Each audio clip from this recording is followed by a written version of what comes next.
All right, Dos, we're here with our next guest in our new studio, and we can't wait to welcome Sam Weidenhofer. Welcome to the Dos and D Show. Thanks for having me, boys. Good opportunity. Glad to hop on today. Firstly, how did I go with pronouncing that? Pretty well. It's a hard name to pronounce, but you've done well. I'm glad. That's always the We're first step. probably talking to probably the most generous man on the planet. I would nearly Especially say. in this city. Yeah. ITSSOZER. So tell us about that. There's a name behind it. You're obviously massive on. Well, let's not list off the platforms. Every platform you're on, you've got a massive fan base. Tell us about ITSSOZER and how this all came about. Yep. So ITSSOZER is, I guess, my channel name now, but it was a name. So SOZER was a name I had in primary school.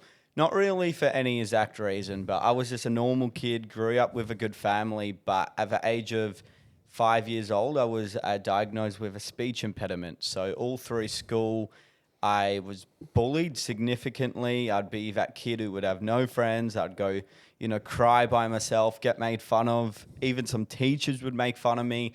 And SOZER was always my nickname, not really for bullying reasons, but as I grew up and as I started to hop on this mental health, start a mental health channel and platform, I decided, why can't I use a name that can make me look back and realize how far I've come, what I went through. And I guess looking back on that name, ITSSOZER just inspires me every single day just to be a better person, a kinder person, and just to spread love in the world and show those kids and, those teachers who weren't nice to me that, I was just a kid with a speech impediment, but now I can be that kid who can change the world with that voice I was bullied for. So Wow. It's amazing. And I mean, I think you're almost not faceless, but when we watch your videos, we see the reactions of the people on the other side. So, because a lot of people would have seen your videos, even if the name doesn't ring a bell straight off the bat. So tell us about how it actually got started in those initial videos. Yep, so definitely. Actually, to begin with, I started uploading to TikTok, Instagram, YouTube. At the time, it was kind of just to build a name for myself. I didn't really know what I was doing. So I started interviewing people in public, doing pranks.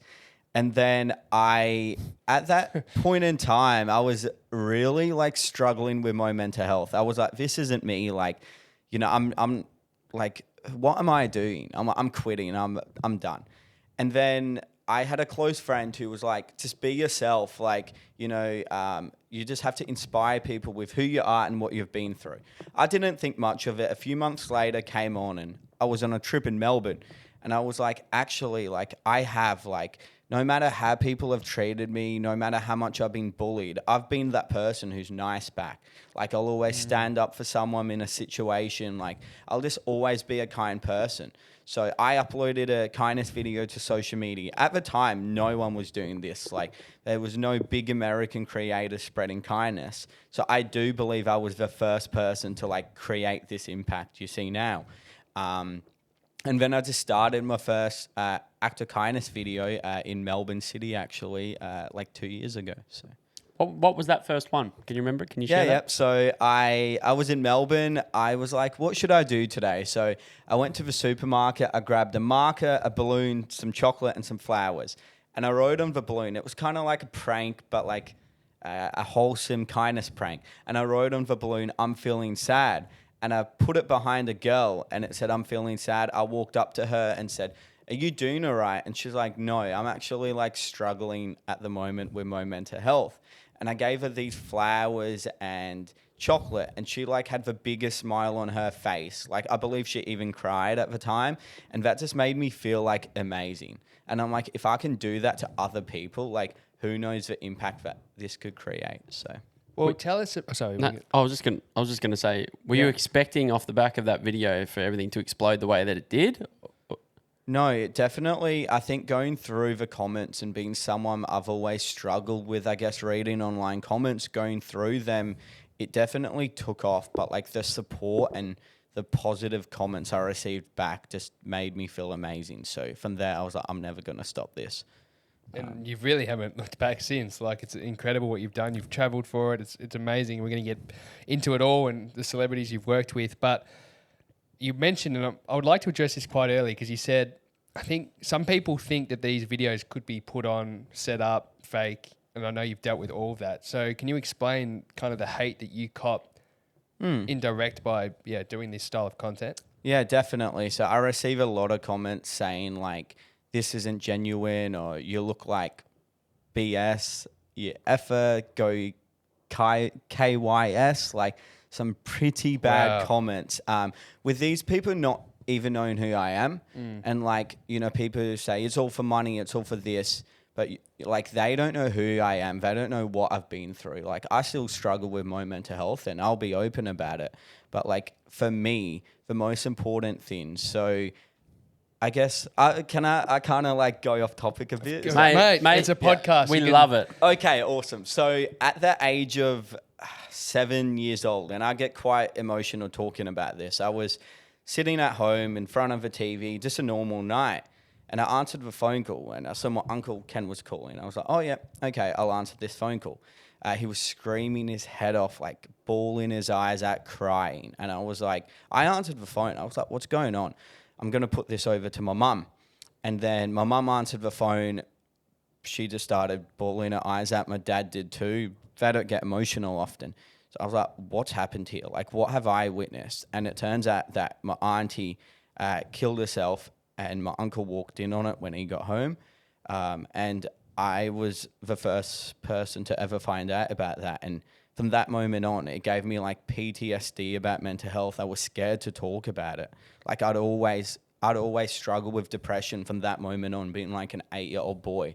But like, I wouldn't speak up about it because I was scared what people would think. And like, going through that at that age, like, had a massive effect on who I am today. And that's the real reason why I created this platform. Is like, every video I post, I don't like, people can hate, you know, but I know I'm a genuine person, and all I want is to spread love. And some of the comments I've received are going, you know, you've saved my life. I've genuinely had people text me saying, that video saved my life. I saw you in public today.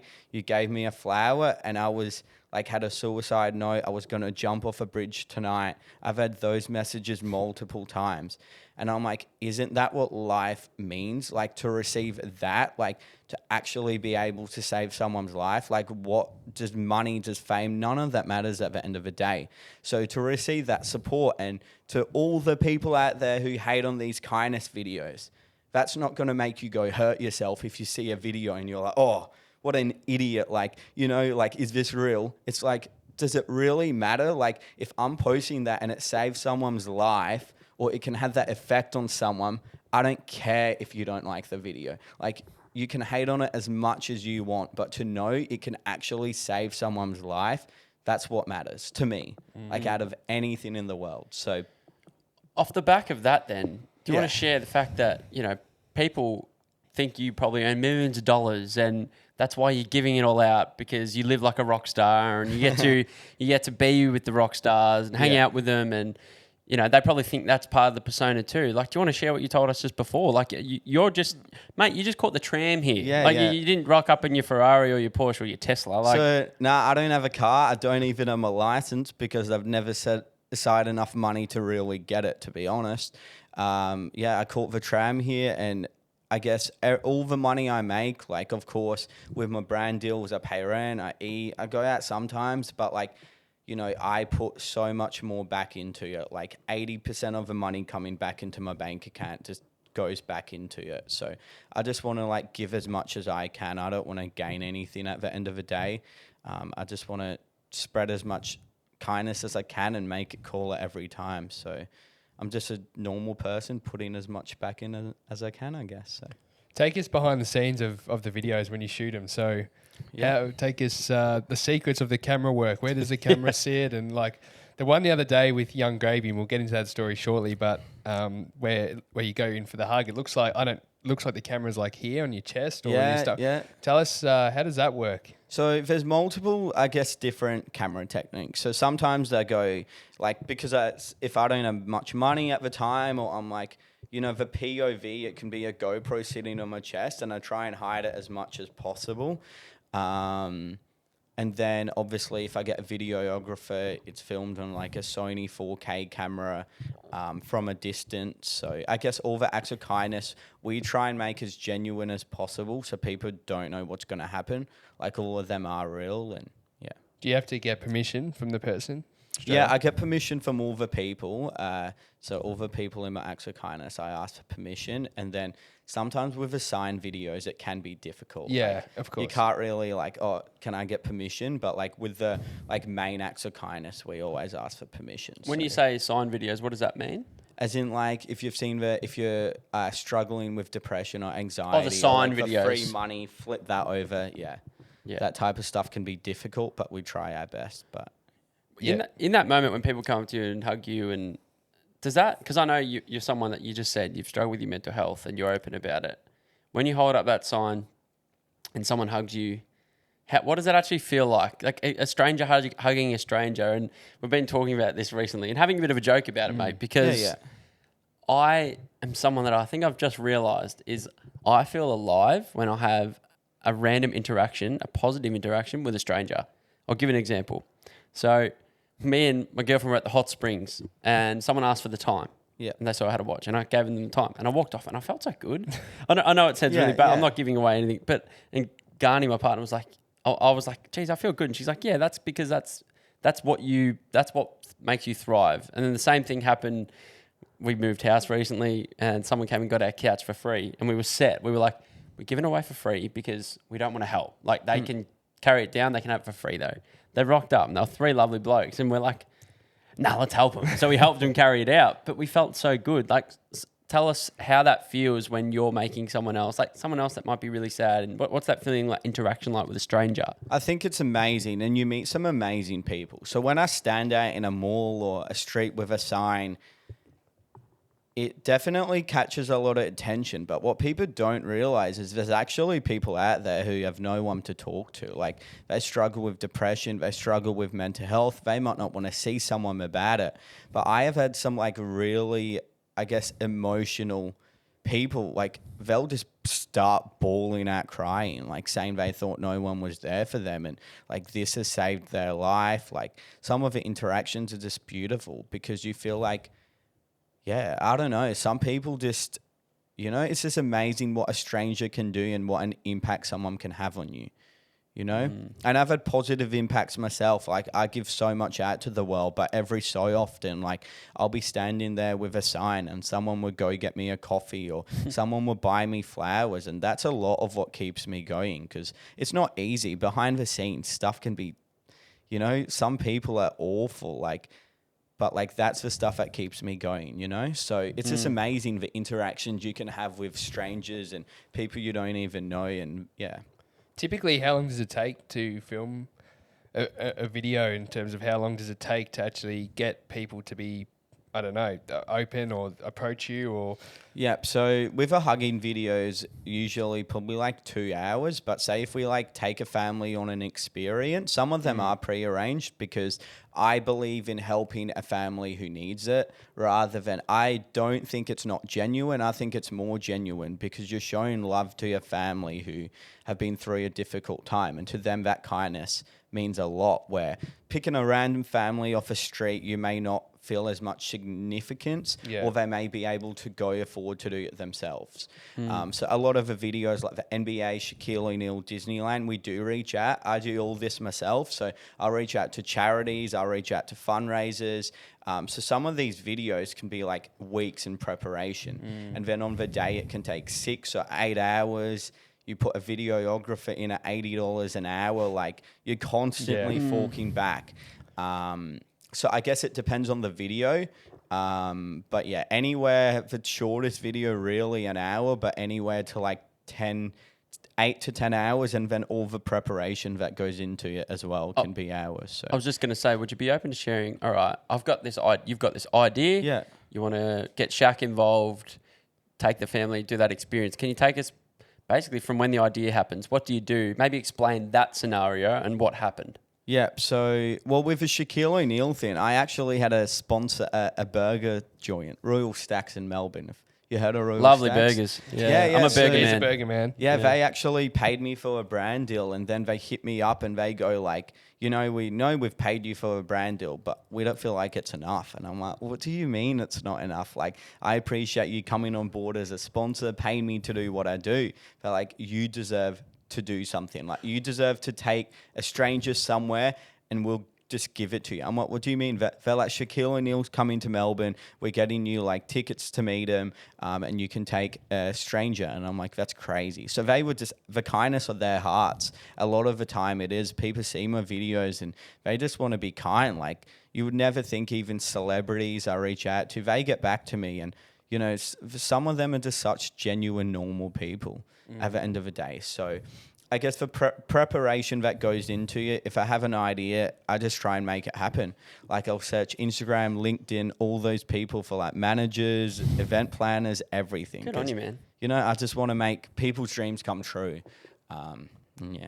So who have been some of your favourite celebrities to work with, or have you got a cool story about a deal that might have taken, you know, a few weeks to, you know, a few strings to pull and to get it all to happen?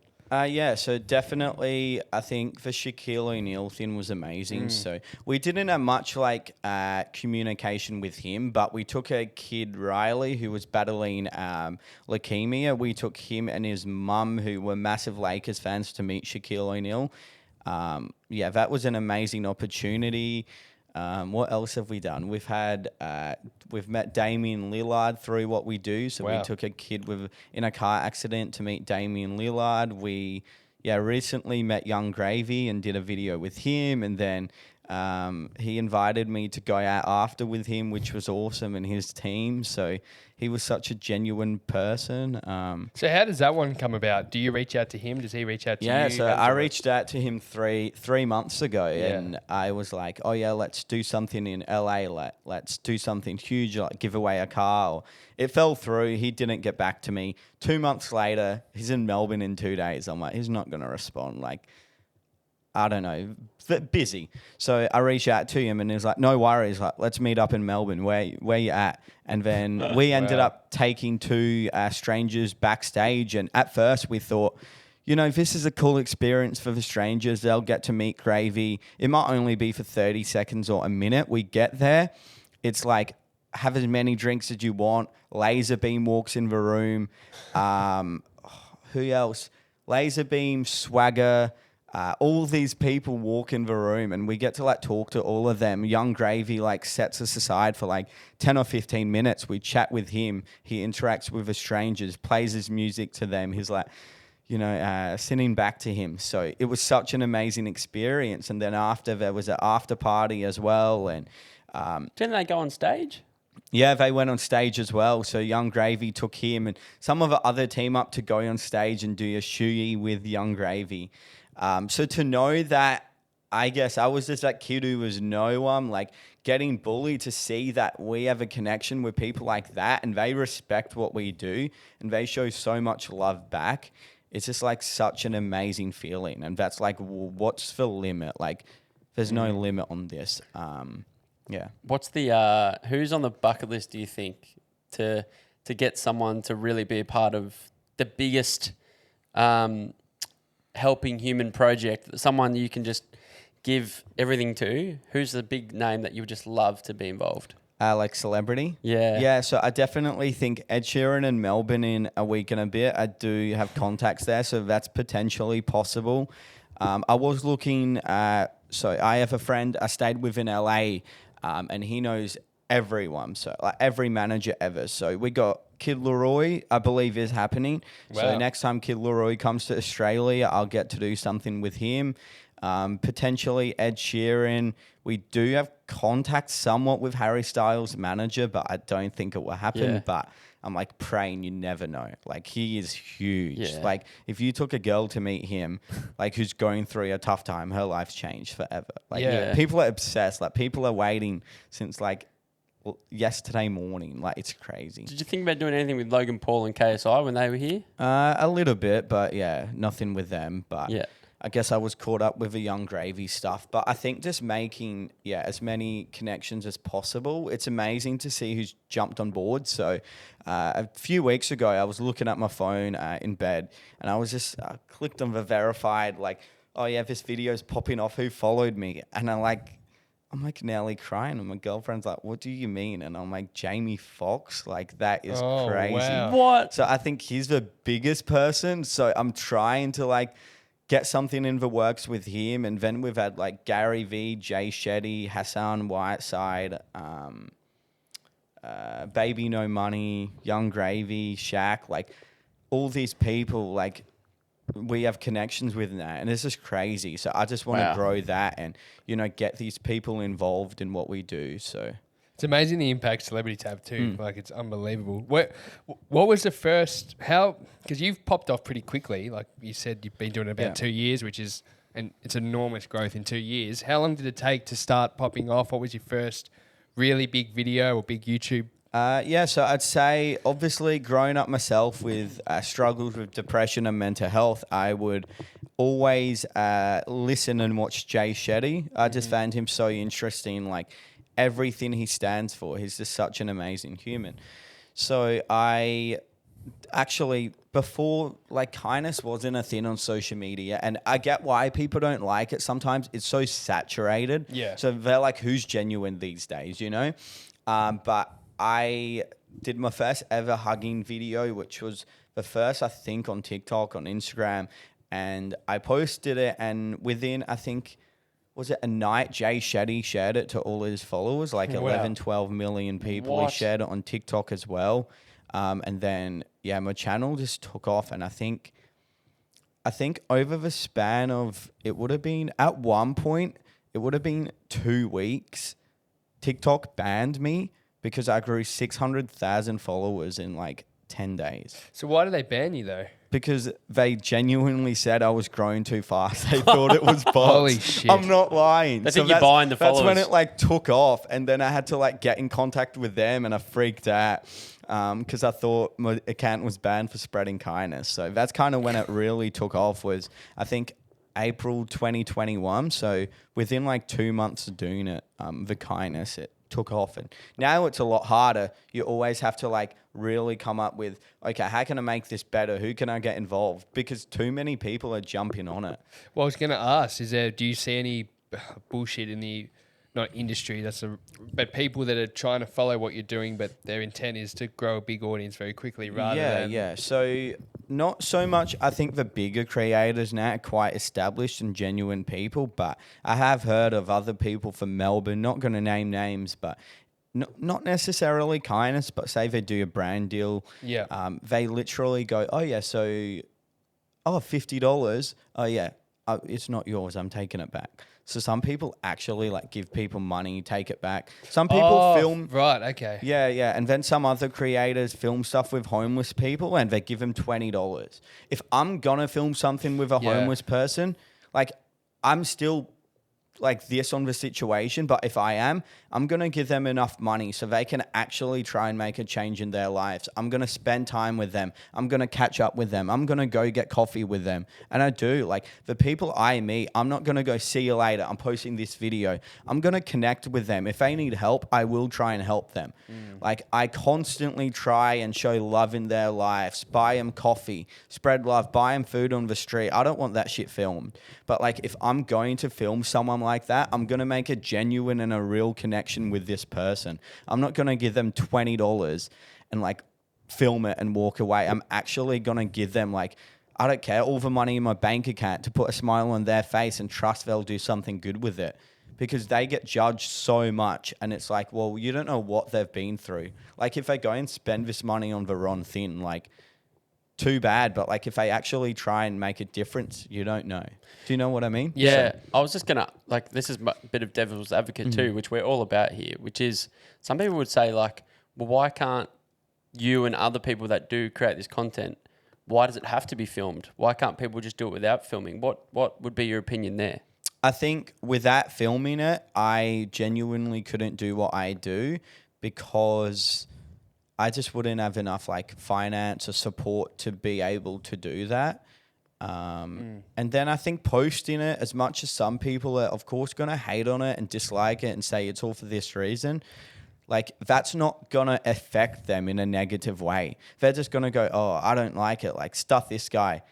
Maybe out of jealousy, maybe out of hate. Even if it's not, they're going to forget about it. But if someone sees that video and it saves their life, it makes a difference in their life, they might not forget about that in 10 years. Do you know what I mean? So if it has a positive impact on someone, the negative impact it has on someone else, that's not going to last. It's not affected to them. And wouldn't you rather much see that content than someone being a tosser online? Like, there's so many of them these days. So. Well, it's interesting because like you said, if that change, the flip side is if that changes the everyday person's approach and they might go and replicate that kindness, and you're making a huge difference there too. But it's interesting, and on Doss's point, and we love talking about it because you do see occasionally, and it's always Christmas time, where there's big YouTubers in the world and they'll go and do a video where they'll go to help the homeless or somebody in need. And yes, the act is very nice and it's very good, and it spreads kindness at Christmas time. But at the same time, when they're that's not what they're known for, and they're banking all this money for. It's hard. Like where do you sort of sit on that? Do you think it's like they should be doing it because it spreads more awareness, or should they not be doing it if they're just trying to make $1 out of it? I think so. And I look at like people like Mr. Beast, and he genuinely puts so much back into it. Like, it's crazy. So I think as a creator, you should always want to invest more and try and change people's lives. Like, for example, I have never, ever... You put YouTube Shorts into example. I don't get revenue from TikTok or Instagram. So I've never, ever, ever made more money than I've spent on a video ever. Yeah. Like, if you add everything up, never. Like, if you add all of them up, I've put way more back into it than I've received back. Like, all the donations, everything. I'd say I would have maybe rent, food the last 2 years, maybe 50 grand, but I've put 150, 200 grand back in. Do you know what I mean? Yeah. So it's like, Clearly you do it because you just love the feeling that you get helping others. Yeah, genuinely. And it can, like I've said multiple times this podcast, it can save lives and it can truly make a difference in people's lives. So are you a big fan of Mr. Beast? Like, obviously, not many people have a bad word to say about him, but his whole approach is obviously giving back. And is he an influence to you? Is it someone you would love to work with one day? Yeah, definitely. So I've definitely wanted to work with him, and I do think I will be able to in the next 6 months or a year. I definitely do. And I think recently he did a video like helping 1,000 blind people. Like, so with him, I like how I think now he's starting to look more who needs help. Yeah. Where it was just always helping whoever, where now I think he's taken the other side of things, which I like. But now he's definitely an inspiration to me as a creator. So someone to look up to. Do you ever get pulled aside on the street and people notice who you are now? Like, is that what it's become too? Yeah, definitely. So I've even had situations of hate on the street, like people bagging me, like swearing at me, like, pretty bad situations as well. When you're not filming? Or when I'm not filming. So I've had definitely positive encounters. Like, so many people ask for photos, say they love what I do, but I have had a few negative ones in person as well. So we've had people on the show that are creators as well, and we often have asked them around hate comments, and a couple of them, a lot of them have said the hate never happens to your face. So can you share with us? You just mentioned that's not true. But there you go. Well, there you go. Like, because typically, that's what people just assume. So, what is maybe one or two, interactions you might have had, and how have you felt after it? Like, has it really hit your confidence in what you're doing? And with everything. To kick things off, I started this in Adelaide. I started it a year and a half, 2 years ago, and it started to Adelaide's a small city. Like, it's crazy. Like, someone knows who you are. Everyone knows who you are. Like, you know that person. It's probably your friend's sister. Like, it's crazy. Like, everyone knows. Like, Tasmania, right? Are you originally from Adelaide? Yeah, I'm originally from Adelaide, and when I started my platform, I was like into like clubbing a bit. Like, I wasn't really who I was, but it was honestly like, I'm genuinely saying like being a celebrity there, because it's just, you like literally will go out into public, 150 people will be staring at you at once. Like, it's next level crazy. So my mental health got bad in Adelaide, to the point where I had people coming up to me, not saying nice things about me, not because anything I've done, but because genuinely everyone knew who I was. And they're like, I want to be this guy. Who is this guy? Like, everyone knows him. So I was like, had to pack my bags and move the fuck out of there because of how much it got to me. And as me, like, being not that known back then compared to like other celebrities, I imagine how tough it would be for them. Like, I can somewhat relate because being in that situation in a small city, it was hard. So I had a few encounters. One, just for simple stuff, a guy coming up to me and being like, Sozer, like, no one fucking cares about you. You do this for fame. Fuck off. Like, mind my language, but some pretty harsh things. And then I had a really bad situation with a girl who would always come into my videos and put the rude finger up and start abusing me in my ear for just spreading acts of kindness. She didn't know anything about me. And one day she came up to me in a positive manner. And I was like, wow, have I like changed this person? Who is she? And she goes, hi, Sam. Like, I've seen you on the news. Like, it's really good what you're doing.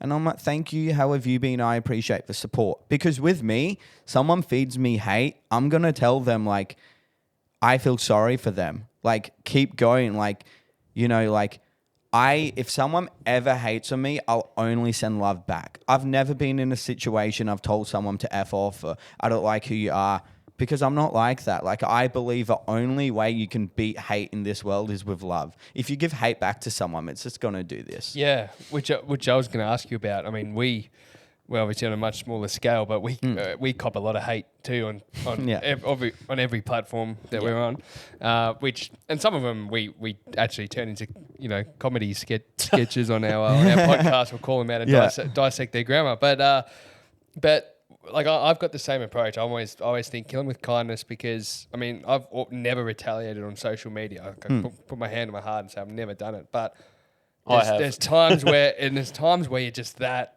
close. Like it builds up. And how do you not retaliate? Yeah, definitely. It definitely builds up. And or do people come into your rescue and retaliate for you, like your followers or your friends? Yeah, a lot of the time people do. There was recently I don't know if I should get real hands on, but there was something that affected me the other day. I'll go back to the topic before, then I'll go back to this. I don't want to lose it. So this girl, came up to me in a negative manner in Rundle Mall, and she started saying all these positive things about me.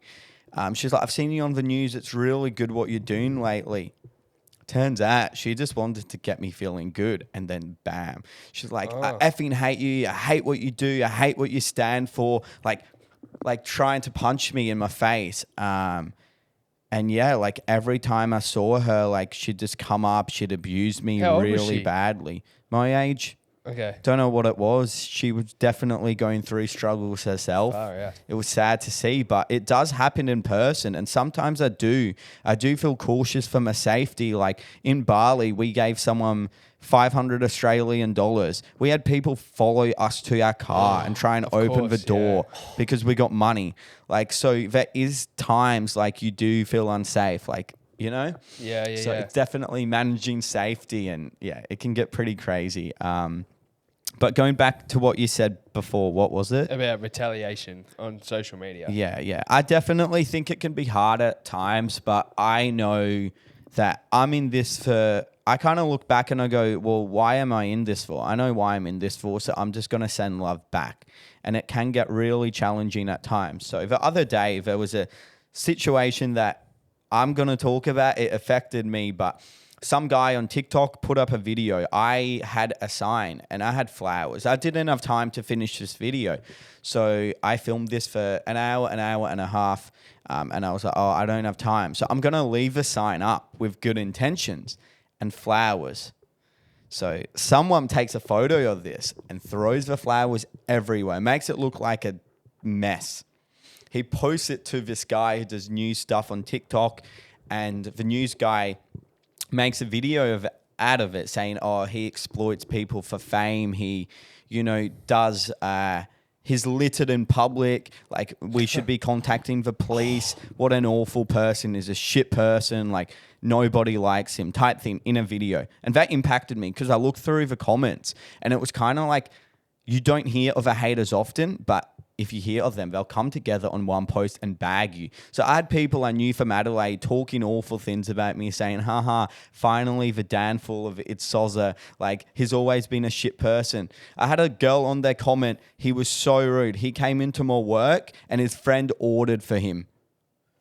Like, what a shit person. Like, he, you know, this is all for the camera. So, like, hearing those comments together do affect me. And I think it's kind of distancing yourself and your mental health, like, and putting yourself in the real world. You have to kind of break the social media and the real world. And you just have to focus on, you know who you are. You know why you do it. But sometimes it gets to me. And that has got to me lately. Like, I have to be honest. It's not easy sometimes, you know? Can you touch a little bit on, like you mentioned just briefly around, Yeah. like you liked in going out and clubbing and stuff. Can you talk maybe about who you were around that time, and like, has there been a change in who you are in the last kind of couple of years? You've become more about others than yourself, or what was your lifestyle like then? I was always a kind person. I was always giving back, but like, honestly, the first few months it got to me and I was like, oh yeah, like, everyone knows who I am. And it was a hard mental health space where sometimes you have to knock your head back in. And now I never go off topic. I'm just like, you know, but it was tough at that time. So I had a few months where, because you could imagine going out in public, 100 people looking at you, people asking for photos. And then the night you go out, people are shoving phones in your face. It was just such a weird feeling to be around. And it got me in a bad headspace where I was like, okay, let's go clubbing again. But then one day I was like, nah, like, I hate this. Like, this isn't for me. Like, and then I just packed my bags and moved out, and that helped me change as a person. But I was never a bad person for doing that. That was nothing. It was just sometimes it does like have a negative effect on you, the hate or, you know, people being obsessed with you. It can like switch your ways, but I was always still the same genuine person. Yeah. It was just like a tricky time in my life, but I'm glad I had that. Like, I'm glad. I think going through challenges, like going through phases, you don't know who you are as a person is good, because when you do know who you are as a person, you won't go back to that. Or like, I always say like to people, like, in your greatest challenges, you find your greatest strengths. And I believe in that completely. Like, I believe if I didn't go through that time, I couldn't manage like being who I am, having a healthy lifestyle, or even like losing my auntie. I look at it from, yes, I lost her. Like, it was so hard for me. But like, since I believe I've saved 10,000 people, or since being born with a speech impediment, I've taught other kids who have a speech impediment that you aren't different in the world. If you have a disability, you shouldn't be looked at as being different. And if people do, being different is a good thing, you know? Definitely. So I think all my challenges I've been through, and they're positives. Like, I look at it from that side, like, it's made a difference to other people. You know? What was your plan Yeah. prior to obviously exploding on social media? What Yeah. what were you planning on doing in life? Were you, Yeah. So definitely a AFL player. Yeah. Yeah. Who do you follow? So I'm a Hawks supporter. A Hawks man? All right, we'll show him the door. I'm still mad at Tom Mitchell now. Tom Mitchell might see this on my story. So no. Well, we're trying. We would love. We Trying to actually get Tom, we've so- reached out to Tom, so we're just waiting to hear back. From him. I'll pass him on. I know him. So Oh, yeah, that'd I'll be- pass him on to you guys. So he's a great guy, but yeah, he's very supportive with what I do as well. So. He does seem like a good bloke. So AFL play, did you plan on going in any Yeah. other industry, or did you well, always have it was always social media? It was always a YouTuber from the start. But as a kid, you know, you'd post funny videos, but there was just too much hate. And I think a big thing I am starting to do or want to do is speak in schools, because the amount of hate you get online. For example, I've had a lot of kids who would post YouTube videos, whether it be music, whether it be art. But what I don't understand is like giving people hate for their art. Like their art is what will make a difference in this world. Like if you don't like that, you're out there, some guy bullied me for starting TikTok interview videos, but he was posting music videos online with 90 views. And I don't get it has 90 views, but the fact is, why are you hating on someone for doing their art? Why are you trying to stop someone? Are you jealous to see their success, or 100%? do you know what I mean? And I think you should never hate on someone for doing their art, because podcasters, interviewers, kindness people, like, just they're trying to do something. They're trying to do some cool shit in the world. So why hate on it just because you're working a part-time job that you hate? Or That's right. You know? 100%. Do you feel in a rush? And I mean, you can do you compare yourself with other creators at all, whether it's in the same kind of niche of content or other creators that you might be friends with, other YouTubers, and you look, and someone like Mr. Beast is a big example, but I'm sure you know other creators that are earning good money too. I know a great example. You couldn't have brought up a better question. So do you look at them and go, like, sometimes go, I've got this huge following, but I'm not earning money. Am I falling behind? Do I need to then create more? Does it then become more stressful? Like, it's stressful. Like, lately I've been stressed. I haven't seen much income for the past few months. I still put everything I have back into it. Like, I owe my videographer money. I've got not much in my bank account at all, I'm being honest, because I constantly put back. But like, I believe that kindness will come back no matter how tough it gets. The day I don't have money, some miracle happens. It's happened like 10 times in the past year. I got no money. And then I'm going to Bali the next month with 10 grand to give away. Yeah, it's amazing. But I think it can be hard. So I had MD Motivator. Have you seen him? I reckon I might have. Yeah, The name rings a bell, yeah. 15 mil on TikTok, 3 mil on Instagram. He reached out to me. I was at school. So I started this in school. So to people, like, starting something like this in school is the hardest thing ever. Oh, man, I can't even imagine it. Like, the cop you would get. Like, oh, yeah. Lots of laughs, lots of hate, and it was hard. But so I got a text message. I started these hugging videos. I got a text message from him. He had 100K on Instagram, a couple 100K on TikTok. And he said, I love this hugging video. Can I do one? And at the time I was like, yeah, no worries. What I noticed is I'm still friends with him. I, still talk to him, but like, seeing someone like that kind of like, in a way, copy my art and now be as successful as he is, it can be hard, because he is traveling the world. He is earning genuinely 50, 100K a month. I know, because his videos, he's putting 5 grand back into some videos, each one. Like, he's doing stuff with, I had an opportunity to hang out with Jason Derulo in Bali. He got it instead of me. Okay. So like, it can be tough. Yeah. But I think at the same time, I've got to go, well, like, I'm 20 years old. This guy's 10 years older than me. Like, I have such a strong future. I'm not going to dislike him for that, because he is doing amazing things in the world. And that's all that really matters. Like, it can get tough at times. It can feel like I'm falling behind. But at the same time, like, the reason I do this is for kindness and for love and to help others. That's what I need to focus on. So like, who cares at the end of the day? But it can be tough, and it can feel like you're falling behind, because you're always in your quiet months. You have people messaging you going, you're falling off.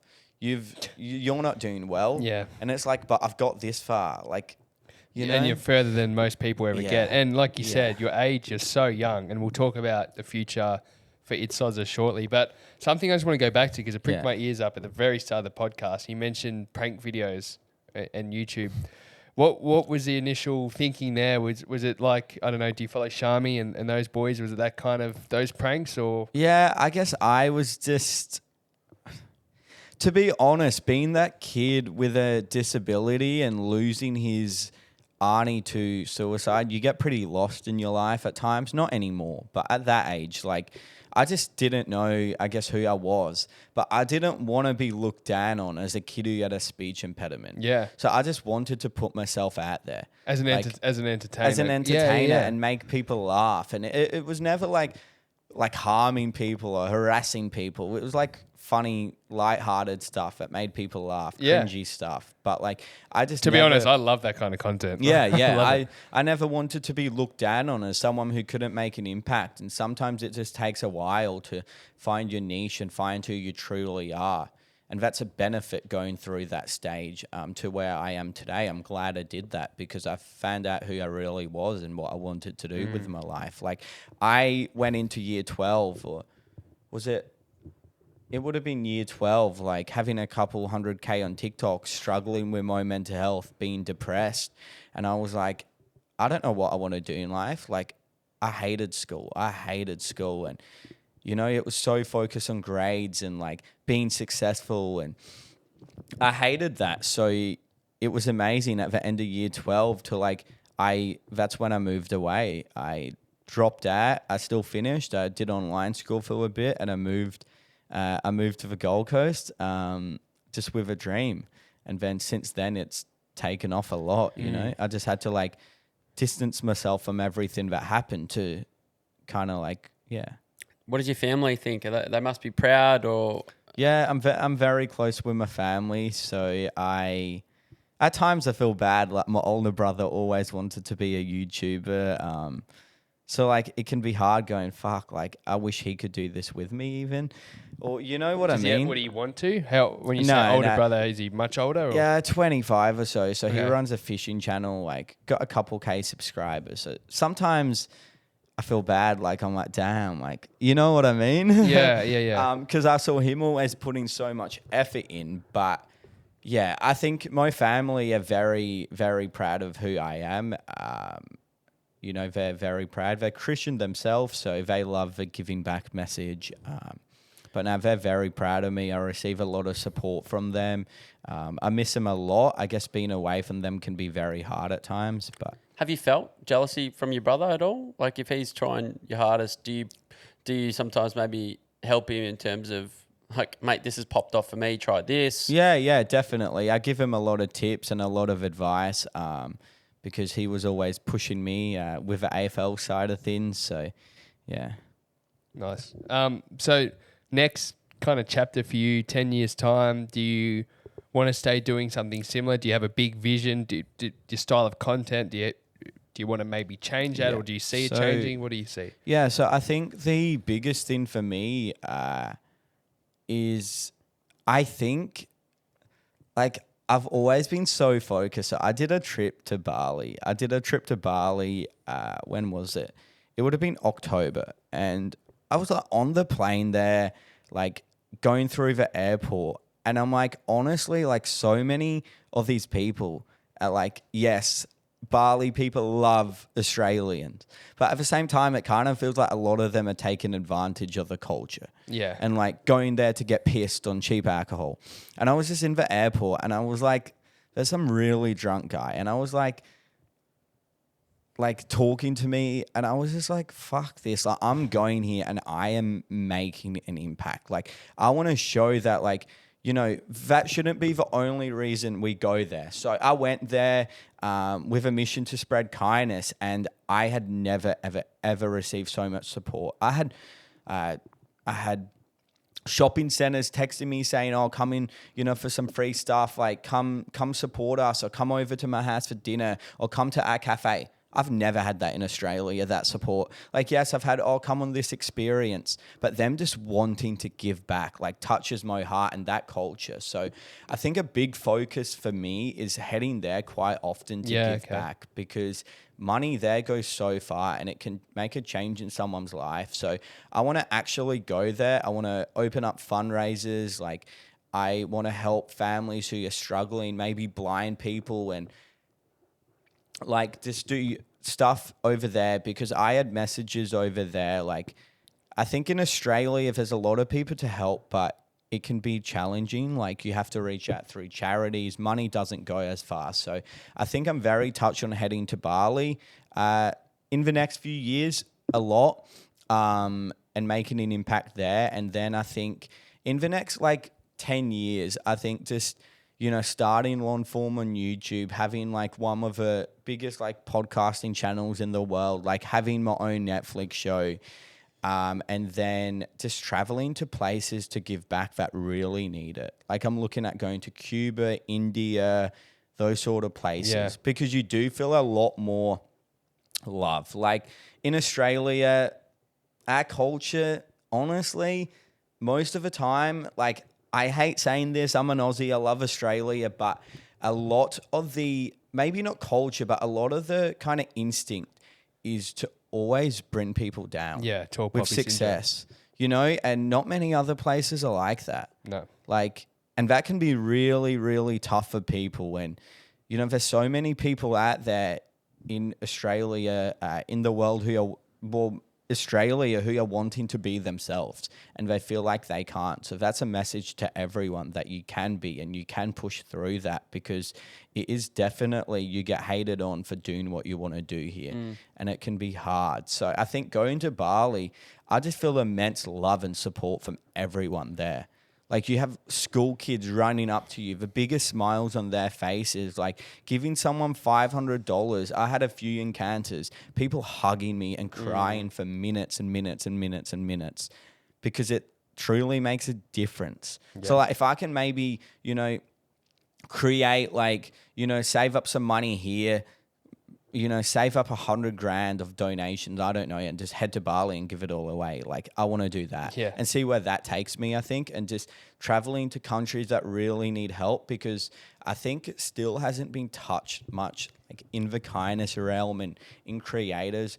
You know, there's a lot of helping people who need it, but there's not many people going to other countries like that really need help because of safety as well. But like, I'm willing to risk that to make someone happy. So I just want to, I think, travel the world, make long form YouTube, podcast, make it big, clothing brand, cafes, even kind cafes, like try and make a difference and try and get that revenue so we can truly change the world. Like Mr. Beast, you know? Yeah. But like in my own way. Mate, we're so excited to watch you explode even more, mate, and help even more people. I probably went off topic a lot today. That's who I am. Mate, no that's what stress. this is for. Mate, we want to just acknowledge you for, mate, the incredible work that you do, and keep doing it. We know you're not going to stop, and there's going to be millions of lives changed because of you, mate. And you should be proud of how far you've come.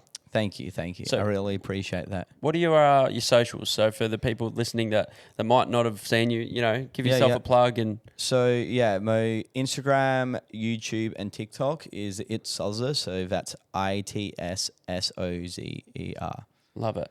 Perfect. Well, mate, once again, we connected not too long ago, so appreciate, you know, it was great that we were No, that's all in fine. Melbourne. I'm happy to like help you guys, and that's Thanks, what mate. I always like. Not saying you're like smaller creators or podcasters, but I love showing most support. Like, I've always reached out to people with 1,000 followers, because I know sometimes, not you guys as much, but like TikTokers, they can be like stuck in a spot where they do feel judged, and I like getting people out of that. And I think, you know, if a celebrity was to reach out to me and I was tiny, or someone who's known, it would give you like push and motivation, you know, not with you guys as such, but, you know, reaching out to people who are smaller than me gives me like a sense of like love and belong, you know, to those people. Which is good, because I mean, there's a lot of people that have the opposite view, that they only reach out to those that are bigger. And I think that's stupid. I think I've always been like that. I'm like, I always reach out to people with 1,000 followers who are trying to do good stuff in the world. And people do the same for me. Gary V reached out to me, sent me love. So I'm going to pass that down and send it to love to someone 100 times smaller than me, you know? So Beautiful, mate. Well, thanks for coming on, and looking forward to staying in touch. Yeah, for sure. We'll go the footy, mate. I'll get some guys onto you. Tommy Mitchell, who you want. All right, mate. Sounds good.